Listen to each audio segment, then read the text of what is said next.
Saviez-vous que Dieu traite tout le monde de manière équitable et juste, mais ne traite pas tout le monde de la même manière? Et pourquoi? Eh bien parce que Dieu est Dieu.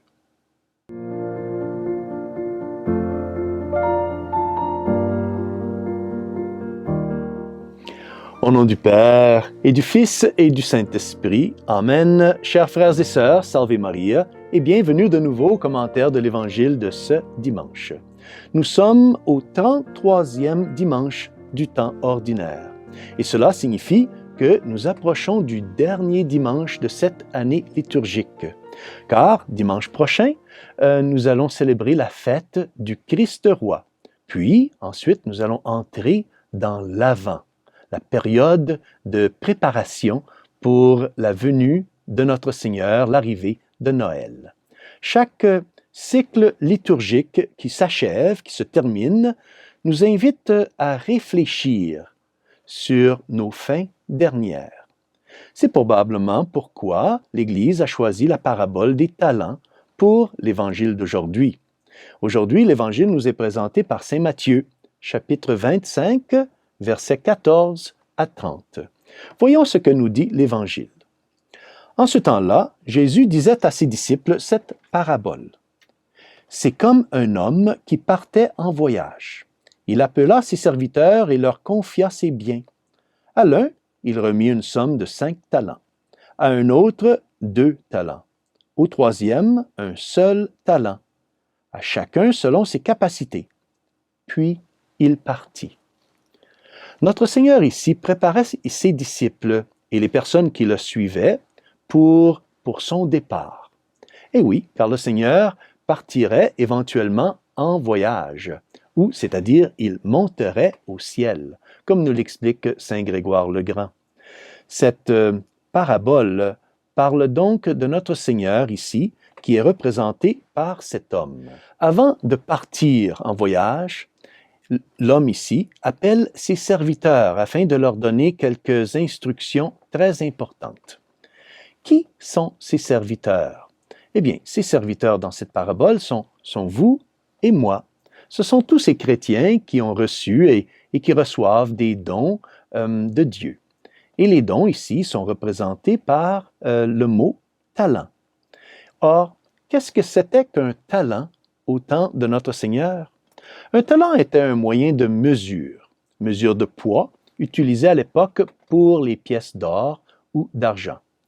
Un talent représenterait aujourd'hui une somme assez importante d'argent, environ 26 kg d'or ou d'argent. L'homme, donc, ici, qui part en voyage avant de partir, distribue ses talents à ses serviteurs en quantité inégale. À l'un, il en donne 5, à l'autre, il en donne 2, et au troisième, il en donne seulement 1. Faites attention ici, frères et sœurs, car ceci est l'un des aspects les plus importants de cette parabole. Cette différence des talents démontre que Dieu, dans sa parfaite sagesse, distribue ses dons de manière inégale.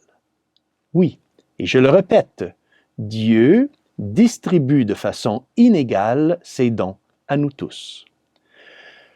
Le concept d'inégalité est un concept difficile à accepter de nos jours. Oui, car depuis la Révolution française jusqu'à aujourd'hui, l'exaltation du concept de l'égalité a lentement évolué.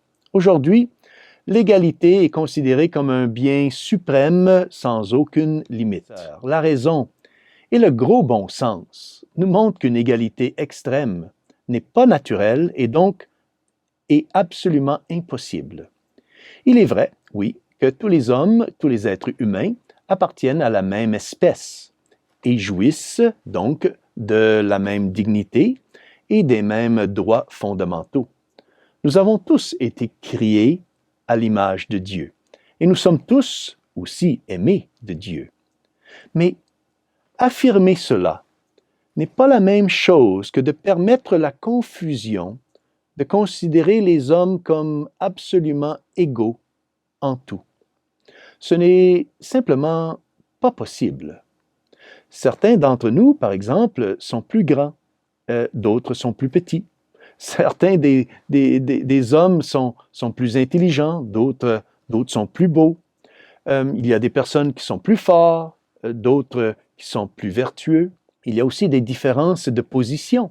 Par exemple, un évêque peut être moins intelligent qu'un charpentier, mais un évêque a une autorité spirituelle beaucoup plus importante qu'un charpentier.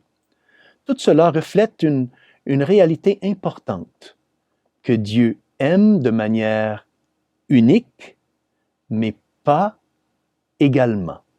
Et oui, Dieu est amour et donc ne mesure pas son amour. Il aime et c'est un point, c'est tout.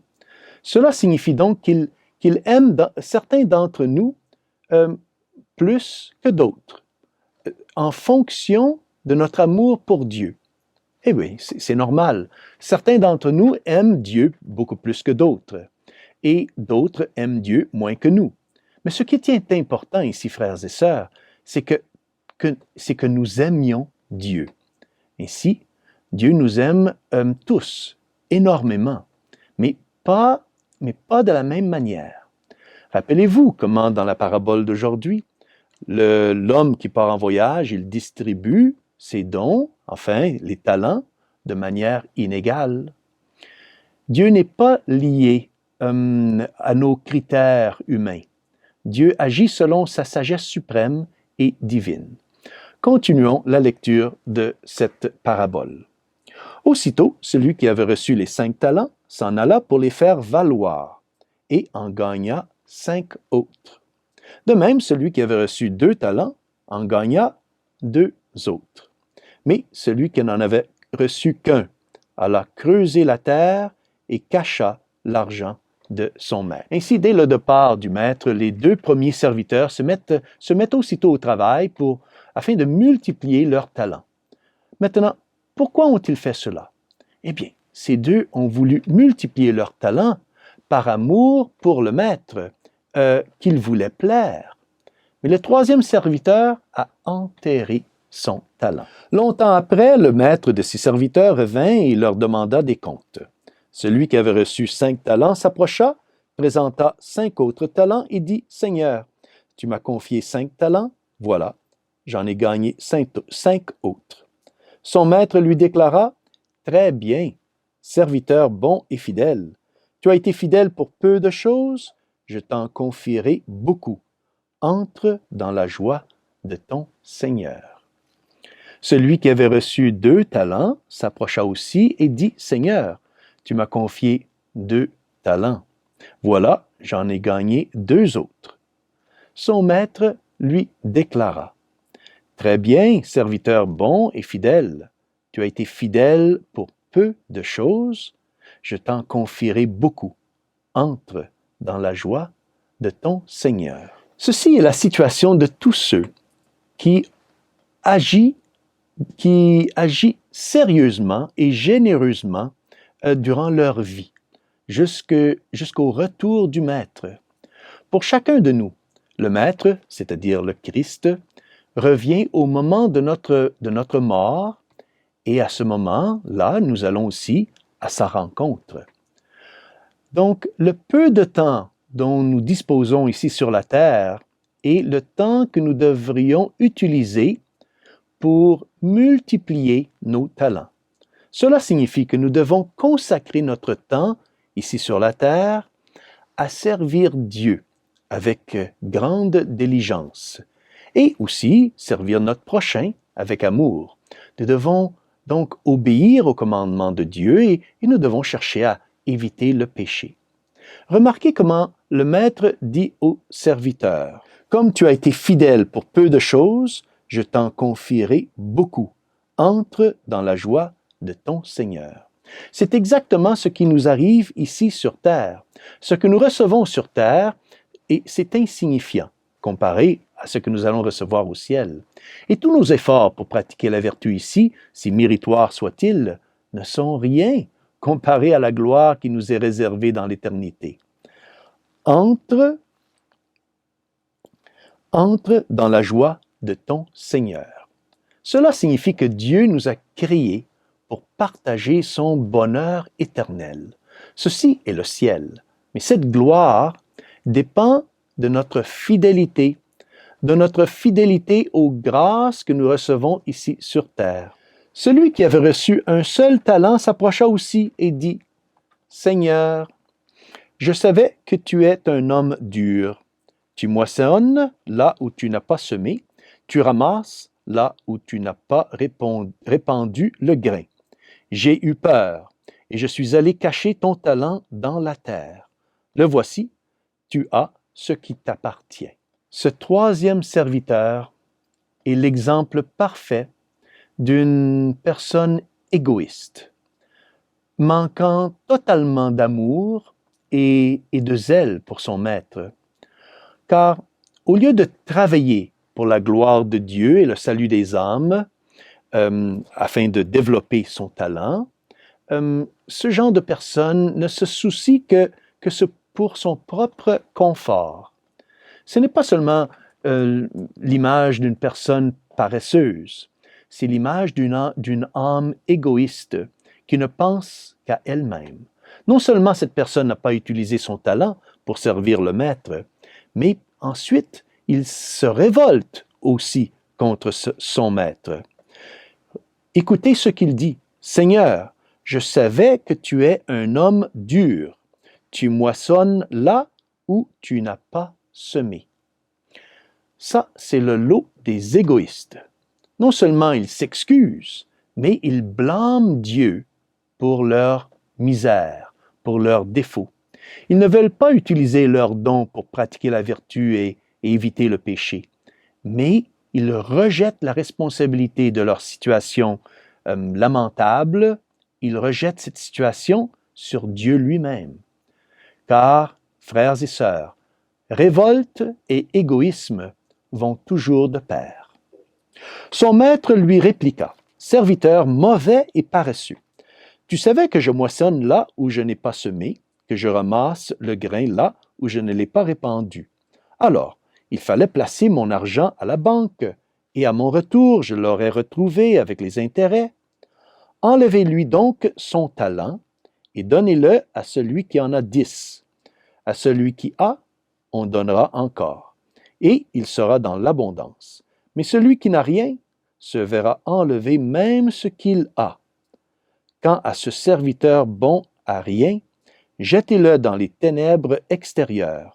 Là, il y aura des pleurs et des grincements de dents. » Ici, frères et sœurs, nous voyons ce que Dieu fera à tous ceux qui, tout en gaspillant leur temps ici sur terre, recherchent égoïstiquement leur satisfaction personnelle. Car les ténèbres extérieures ici dont parle notre Seigneur sont bien sûr l'enfer, où il y aura des pleurs et des grincements de dents. Frères et sœurs, cet évangile nous invite aujourd'hui à examiner notre conscience. Et oui, premièrement, nous devons essayer de nous souvenir de tout ce que nous avons reçu, tous ces dons, ces talents, ces grâces que nous avons reçus de Dieu. D'abord, notre existence, notre vie. Ensuite, tout le confort que nous avons reçu. Donc aussi la participation que nous avons reçue de Dieu, la participation à sa grâce par le baptême, la grâce d'avoir reçu la foi catholique qui nous enseigne la vérité sur Dieu, sur l'éternité, sur ce qui est le péché et comment l'éviter, sur quelles sont nos obligations en tant que chrétiens. Et dans sa miséricorde infinie, Dieu nous a réservé la participation à son propre bonheur éternel, quelque chose qui est au-delà de notre nature créée. Mais que fait-on de tous ces cadeaux de Dieu? Combien de fois pensons-nous au jour où le Maître reviendra? Sommes-nous préparés au retour du Maître? Frères et sœurs, demandons à Notre-Dame de nous aider dans cet examen de conscience, afin que nous puissions prendre au sérieux notre vie ici sur terre et prendre toutes les résolutions nécessaires pour mettre notre foi en action et en amour. Ce serait la meilleure manière pour nous de nous préparer pour le temps de l'Avent qui s'approche à grands pas. Et que Dieu Tout-Puissant vous bénisse, au nom du Père et du Fils et du Saint-Esprit. Amen. Salve Maria!